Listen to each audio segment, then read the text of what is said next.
Hi everyone, welcome to this video. I want to make a quick catch up and update on the different NFT marketplaces out there.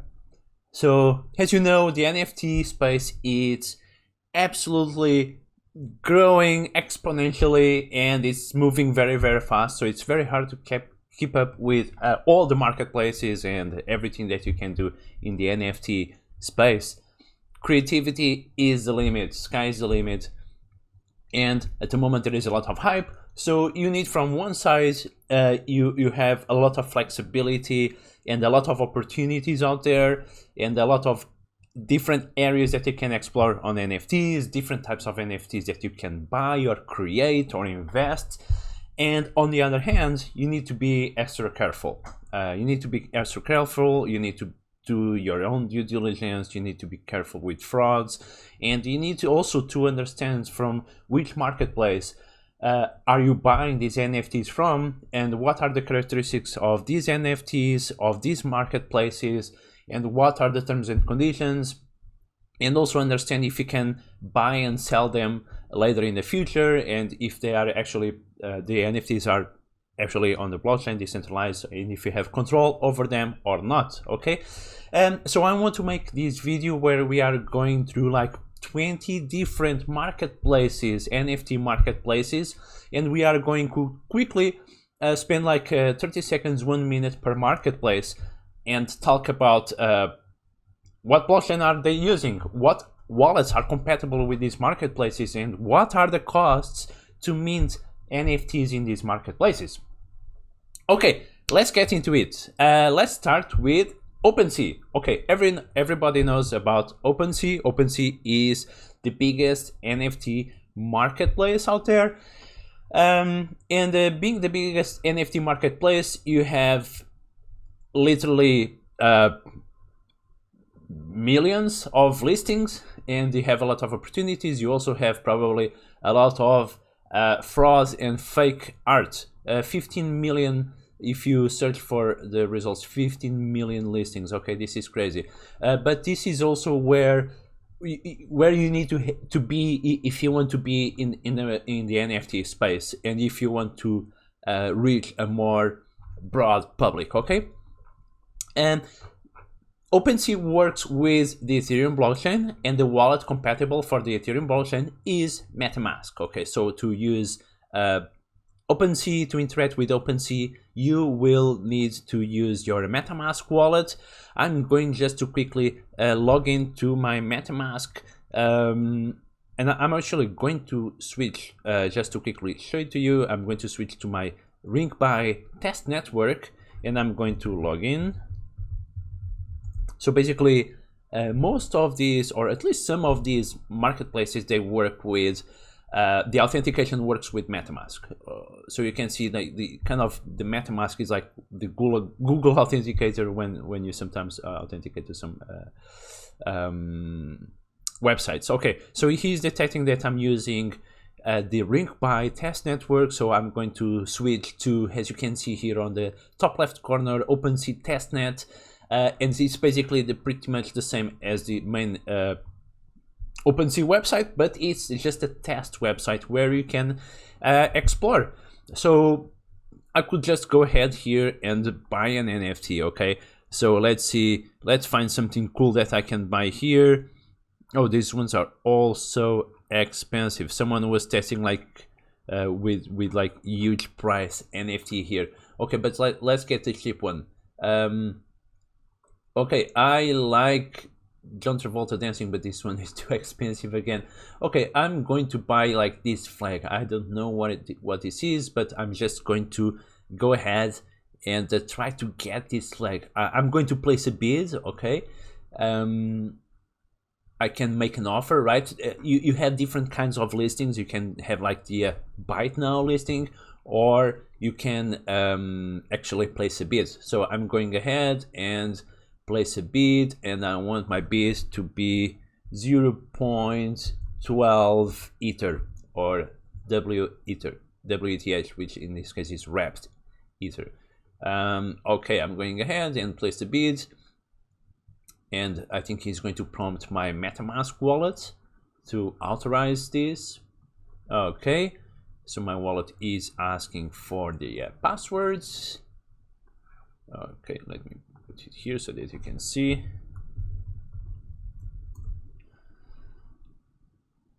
All right, yes, I want to sign this.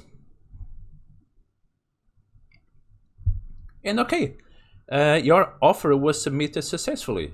So basically this is how it works. And if I scroll down here, I have here my bid, as you can see here, is registered on the blockchain, on OpenSea website. And once the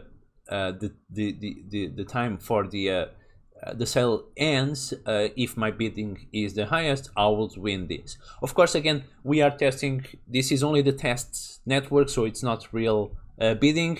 And the reason why it's important to have a test net in this kind of marketplace is that if I want to use the real marketplace just to place a bid or to do listings, you'll have to pay high transaction fees. So I'm not going to do it now.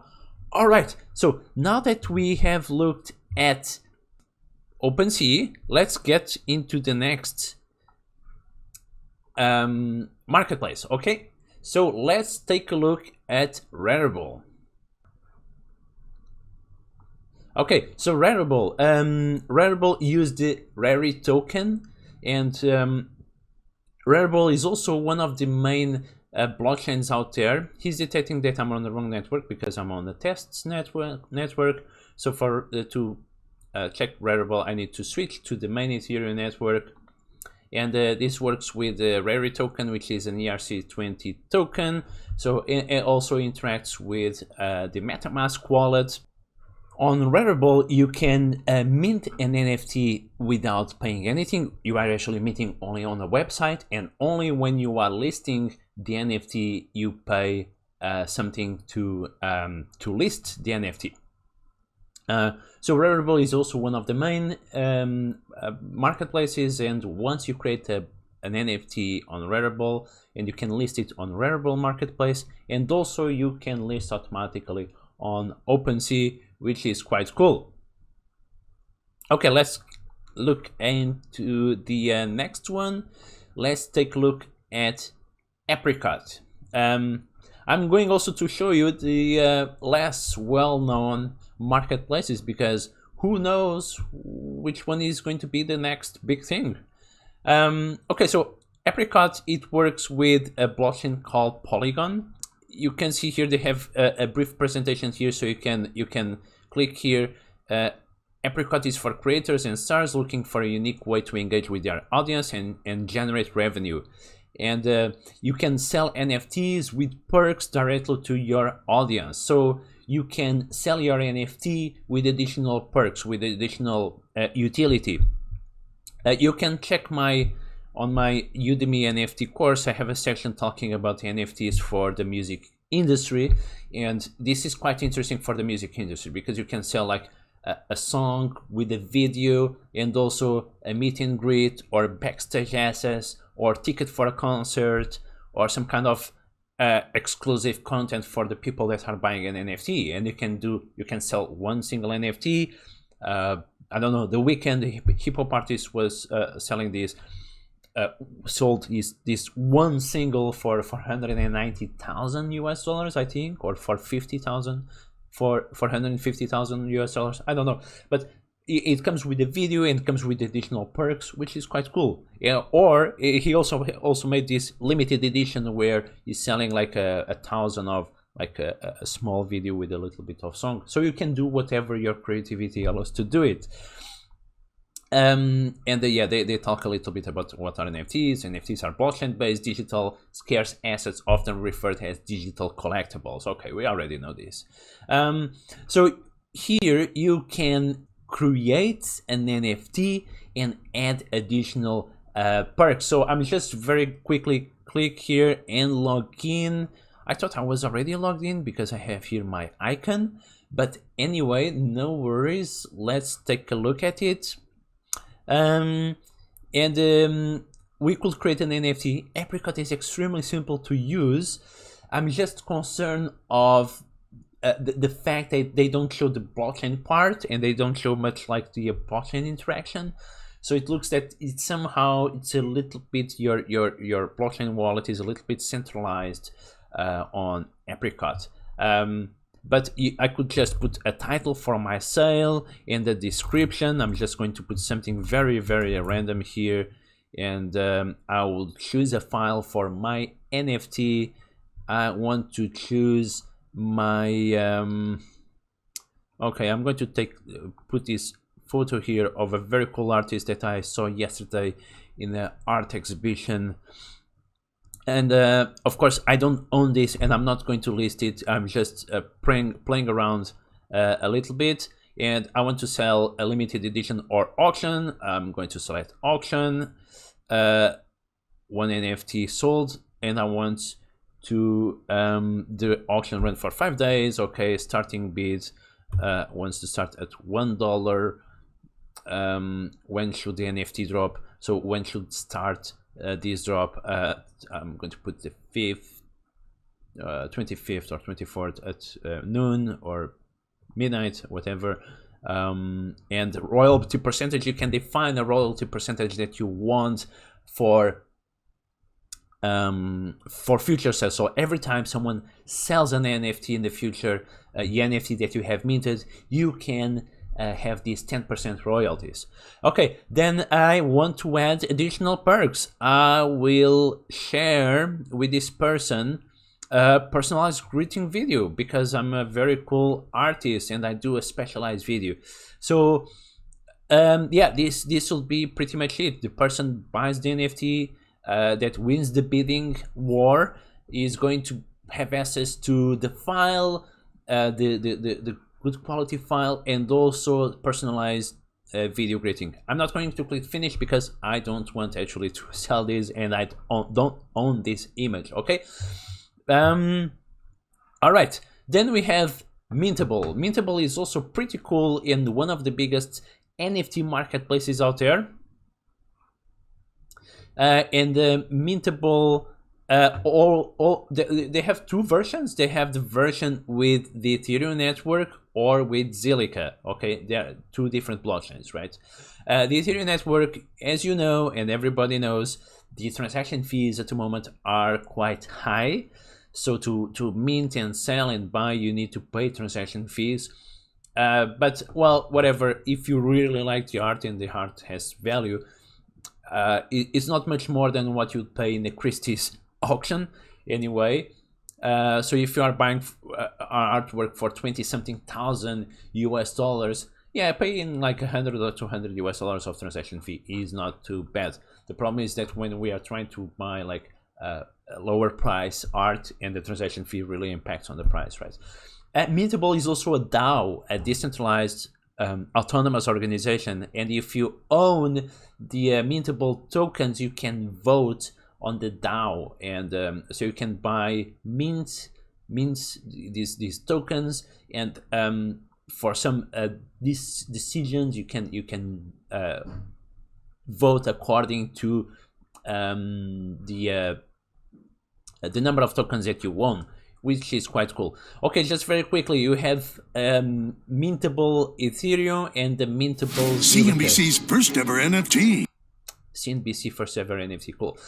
You have the Ethereum network and the Zilliqa network. They are two different blockchains and they are not really interoperable, meaning that an NFT that you create on Zilliqa is not going to be sold or transacted on the Ethereum blockchain. So they are separated blockchains. So I can eventually switch to Zilliqa. I have already tried to use the Mintables on Zilliqa, and it was a bit buggy. I didn't really manage to list an item because it was not talking very well with my ZillPay wallet. Okay, so if you switch to Mintable Zilliqa, you will have to install this wallet here. It's the ZillPay wallet, and I'm trying to open it and it's very slow. Okay, here it is. It's very similar to MetaMask, and you could mint and create tokens with a lower transaction fee because Zilliqa blockchain, the transaction fees are much lower because the network is not congested, and also because Zilliqa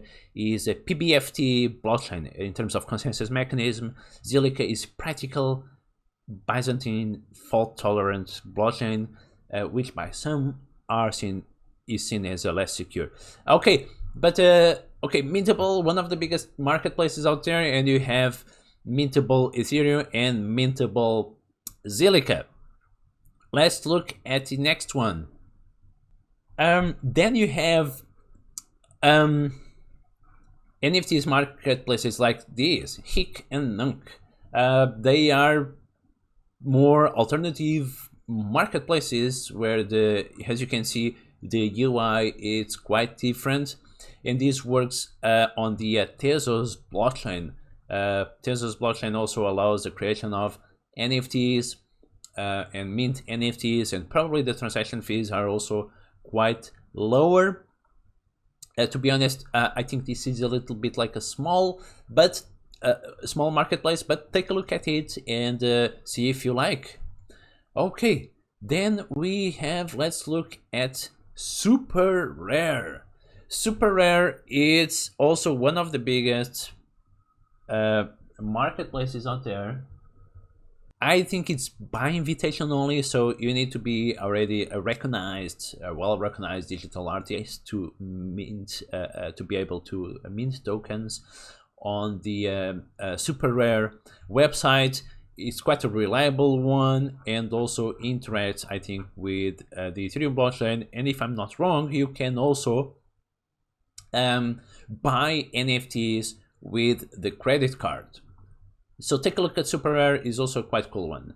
Then we have Foundation. Foundation is one of also a quite big NFT marketplace and curation platform for digital artists.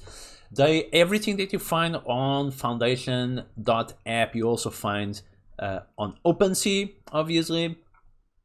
And they also have very cool art. This is like, you can imagine, you can see Foundation as like a community of artists where this community creates the digital artists, and it's kind of like a big art gallery for digital artists. Totally worth to take a look. Then we have, let me open these two that I want to talk about them together. You have Myth Market and also Atomic Hub. They both use the Wax blockchain. Wax blockchain is it's a blockchain specialized in digital assets. I think it's kind of a little bit still like kind of a small blockchain, but also worth to explore as a good alternative to the Ethereum blockchain. Okay, Ethereum blockchain is congested, it's expensive, so you have these marketplaces trying to solve the problem of the transaction costs.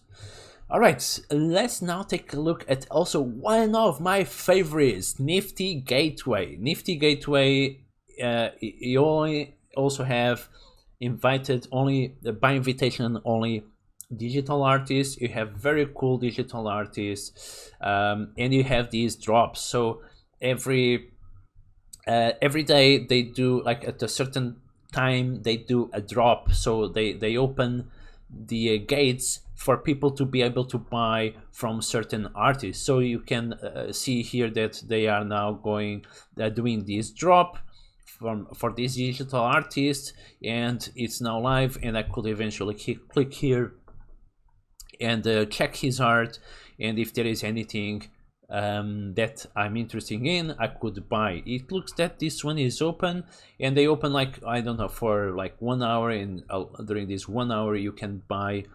Oh no, it's already closed. Okay, so they sold 1,000 for $1,500 US, 671 items, like this limited edition. Okay, this is cool. And I have here my the weekends that I purchased recently.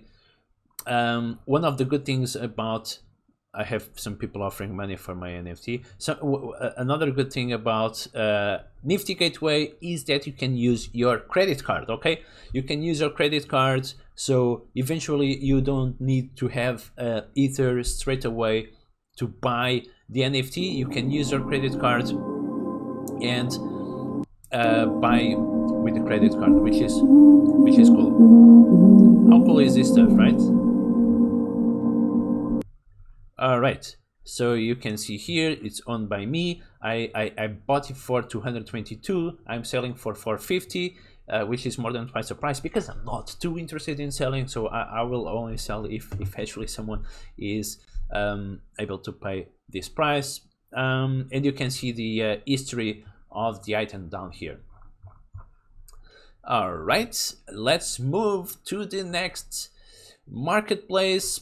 And the next is Bakery Swap. For the folks that are into DeFi, you know about Bakery.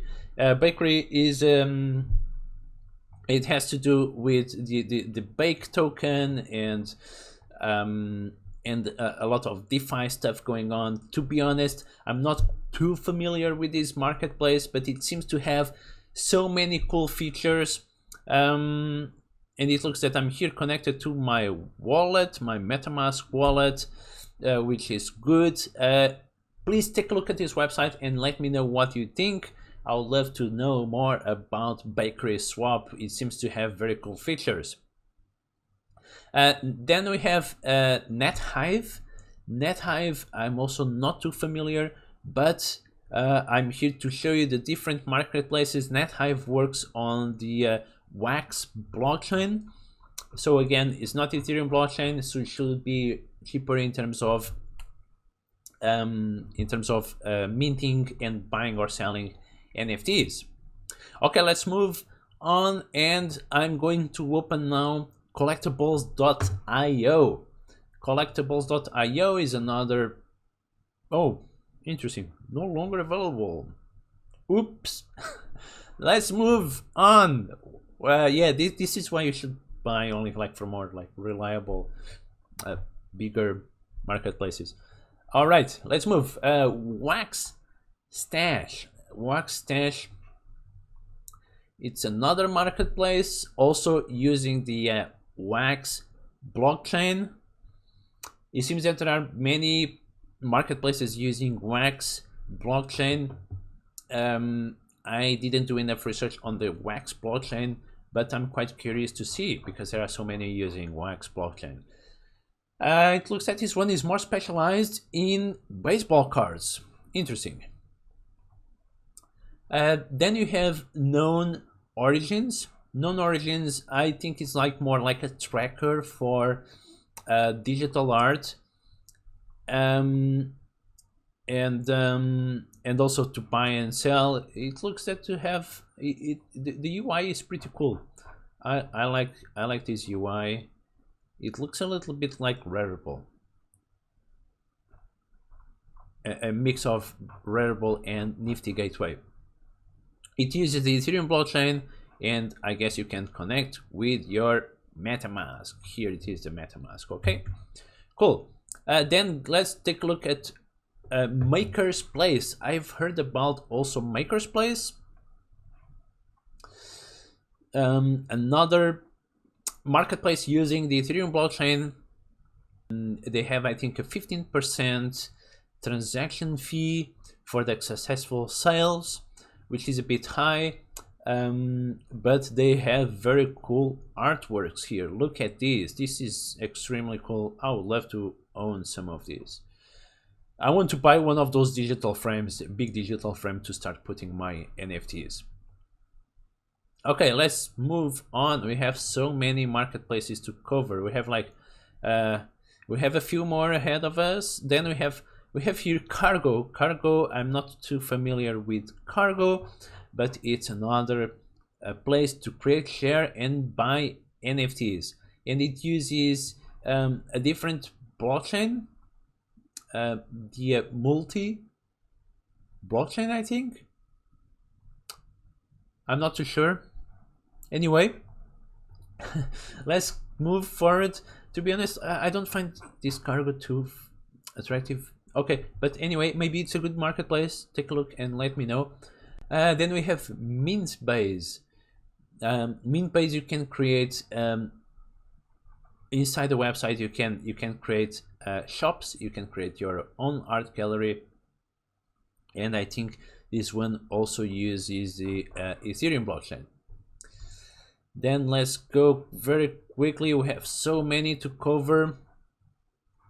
And in the meantime, I'm going to open a few additional websites to start loading. Portion.io also uses the Ethereum blockchain and it interacts with your MetaMask wallet. Zora is another marketplace using also the Ethereum blockchain. And I guess you can also connect with your MetaMask. As you can see, there are so many marketplaces that it's impossible for me to... Oh, what's this? It's impossible for me to keep up with everything. All right. Then we have Calamines that uses the Tezos blockchain. So it have a green leaf. Probably they try to sell like they are more like environmentally friendly because it uses the Tezos blockchain, and Tezos blockchain is not proof of work like Ethereum, and probably it's also cheaper in terms of transaction fees. Okay, what next? One more, and finally we have Codex. Codex is Codex protocol is to track the provenance of digital assets. Okay, and so if you want to track the provenance of digital assets, this is a website to look at. Please take a look and also let me know how it works. I think this is also in the future it's going to be important that you can track the provenance of the digital assets that you are buying, to understand who were the previous owners and all that stuff. And blockchain is amazing to do this, and Codex is kind of probably like the window between you, the user, and the blockchain, so that you can track the provenance. All right, I think it was quite a long video, but I hope it was useful. And let me know what you think about these marketplaces, and check the other NFT videos that I have in the Udemy blockchain and NFT course. And yeah, that's it. I'll see you around.